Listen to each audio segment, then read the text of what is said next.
4월 4일 금요일 기도로 돕는 그 사랑 매일 묵상. 오늘은 시편 106편 13절에서 18절 말씀입니다. 15절에 보면 굉장히 유명한 말씀이죠. 그러므로 여호와께서는 그들이 요구한 것을 그들에게 주셨을지라도 그들의 영혼은 쇠약하게 하셨도다. 그 참 재미있는 말씀이기도 하면서 좀 무시무시한 말씀이기도 하죠.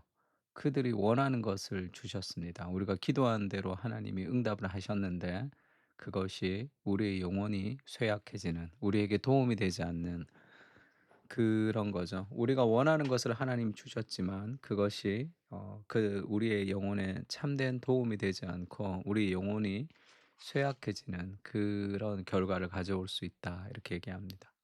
그 인생은 '내가 원하는 것을 얻는 것이 행복이 아니다.'라는 것을 알아야 되죠. 하나님 앞에 순종하는 것이 진정한 행복입니다. 그래서 "그들의 영혼은 쇠약하게 하셨도다."라는 제목으로 말씀을 좀 나누려고 합니다. 우리가 기억해야 될 첫 번째는 '원하는 것을 얻는 것이 축복이 아니다.'라는 걸 알아야 돼요. 제가 예전에 읽었던 책 중에 뭐 휘튼 스쿨에서 아주 유명한 그런 그 강의였다 하면서 원하는 것을 얻는 방법 이런 책이 있습니다. 그러니까 우리는 원하는 것을 마음대로 할 수 있는 그런 돈과 그런 재력과 능력과 여러 가지 할 수 있는 젊음을 가지고 있으면 우리가 참 행복하고 좋을 것 같다 이런 생각을 하는 거죠. 그래서 인생은 내가 원하는 것을 얻는 과정이라고 생각합니다.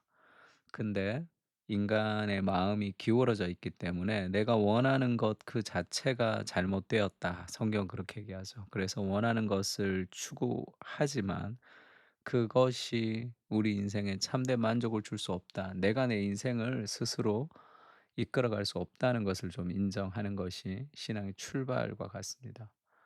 13 절에 보면 "그러나 그들은 그가 행한 일을 곧 잊어버리며" 하나님의 은혜를 잊어버리는 거죠.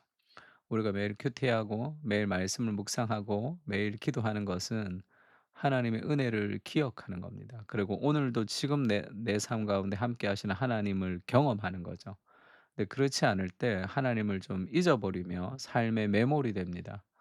그의 가르침을 기다리지 아니하고 왜 기다리지 않냐면 조급하거든요. 무언가 내 뜻대로 되기를 원하기를 바랄 때 우리는 하나님보다 내가 더 지혜롭다고 생각할 때 우리 기다리지 않습니다. 그러니까 이스라엘은 그 출애굽 그 고통에서 하나님이 자신을 구원하셨습니다. 출애굽했죠. 그다음에 광야로 갈지를 몰랐던 거죠. 가나안에 들어가고 싶었습니다. 그러나 하나님이 이스라엘을 출애굽하시고 나서 그들을 광야로 인도하시죠.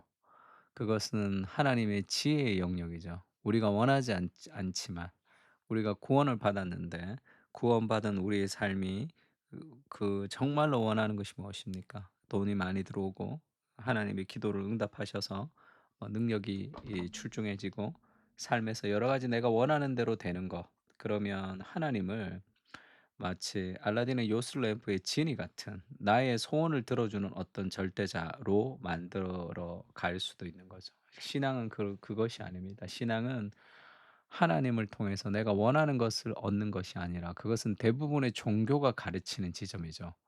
지성이면 감천이고 열심히 노력하면서 뭔가 이루어지는, 그래서 정말 지극정성으로 섬기면 내가 복을 받는 그런 개념의 종교가 아니죠.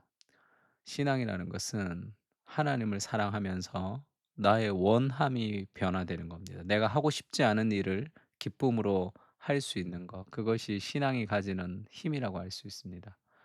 광야에서 욕심을 크게 내며 사막에서 하나님을 시험하였습니다. 내가 더 똑똑하다는 거죠. 그러니까 '지금 이게 뭐지? 왜 내 삶이 왜 이렇지?' 불평과 불만이 있다는 것은 하나님의 섭리를 믿지 못하는 삶의 불신인 거죠. 그러므로 여호와께서는 그들이 요구하는 것을 그들에게 주셨을지라도 그들의 영혼은 쇠약하게 하셨도다. 원하는 것을 얻었지만 그들이 고기가 먹고 싶어서 애굽으로 돌아가고 싶다고 얘기하면서 메추라기를 먹었지만 그들의 영혼이 파괴됐죠, 그것이. 왜냐하면 광야는 고기를 먹는 곳이 아니거든요. 사람이 떡으로 살지 않고 하나님 말씀으로 산다는 것을 가르쳐 주고 싶었던 그 삶의 레슨에서 그들은 다른 것을 원했습니다. 로마서에서 우리가 지금 로마서 공부하고 있는데 지난주에 우리가 로마서 이렇게 공부했습니다. 하나님의 진노가 불의로 진리를 막는 모든 경건하지 않음과 불의에 대하여 하늘로부터 나타나는데, 그러니까 하나님의 진리를 이제 불의로 하나님의 진리를 억압하고 막 막는 거죠.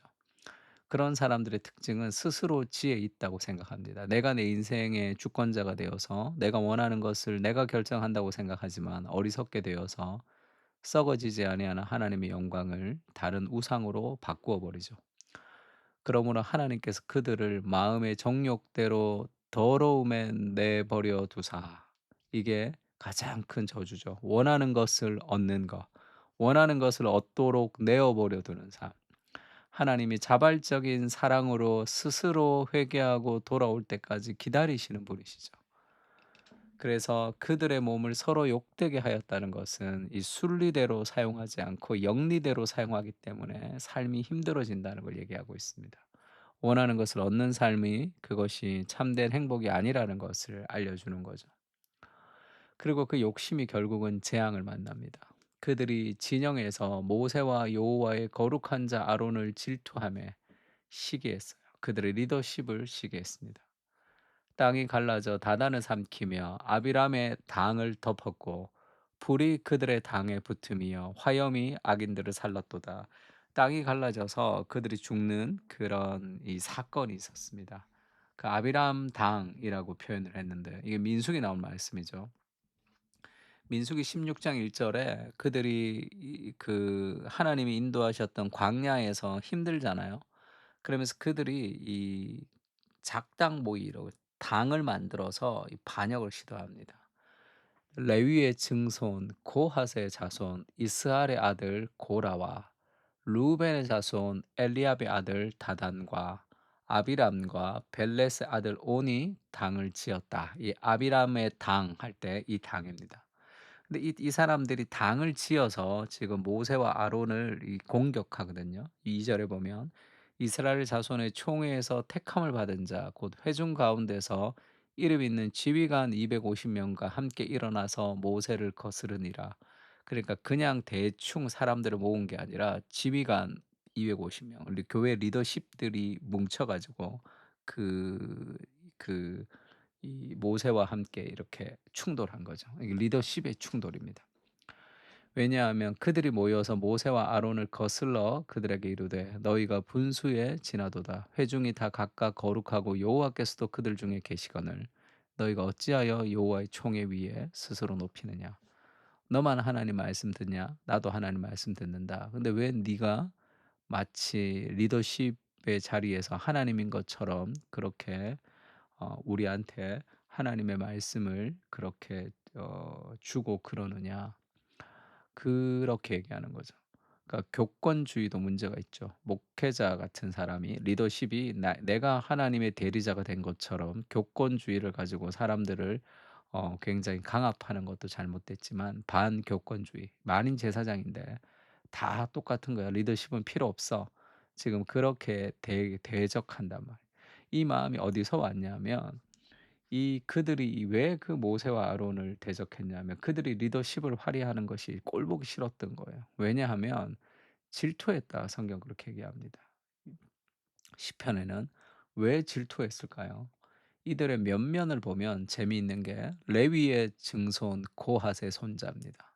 그러니까 레위인들 중에 아론의 자손들만 제사장이 되고 그들은 레위인인데 제사장이 되지는 않았던 거예요. 고핫의 자손은.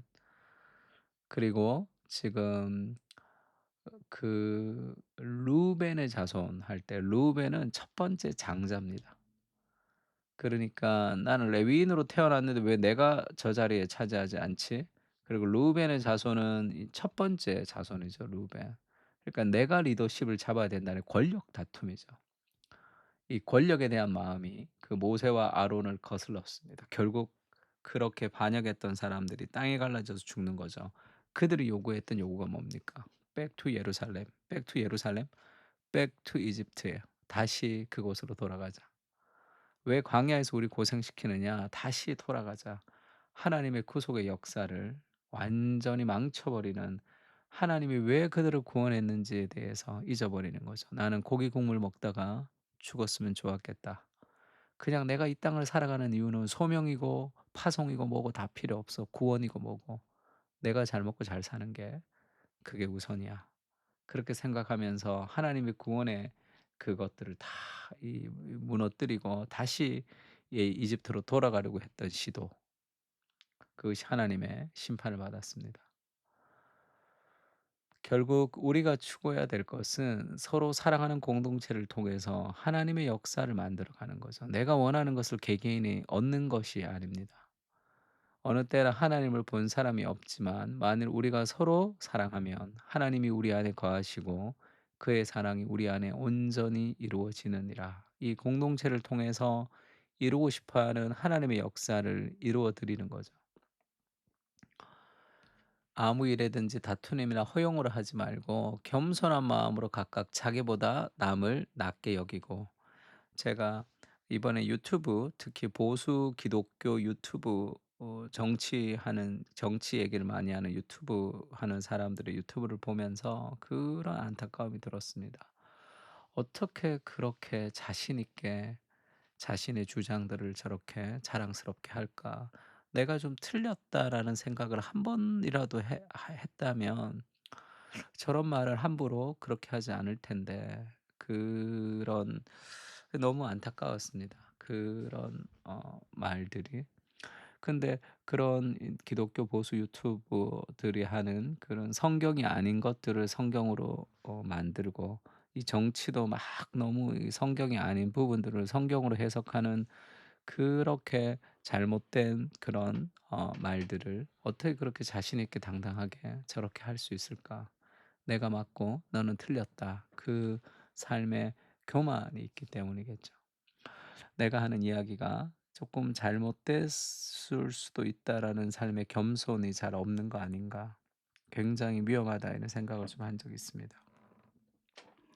자기보다 남을 낮게 여기는 거죠. 그러려면 그리스도의 마음을 좀 품어야 됩니다. 예수님의 마음을 품고 자기를 낮추며 살아갈 때 진정한 높임이 있는 거죠.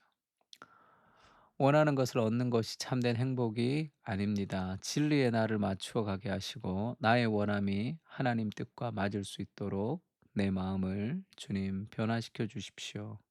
진리로 깨끗하게 해 주십시오. 주님의 마음을 부어 주십시오. 이 땅을 향한 하나님의 마음을 품고 그리스도의 파송된 소명자로 살게 하옵소서. 아멘. 우리 다 같이 시편을 가지고 함께 기도하겠습니다.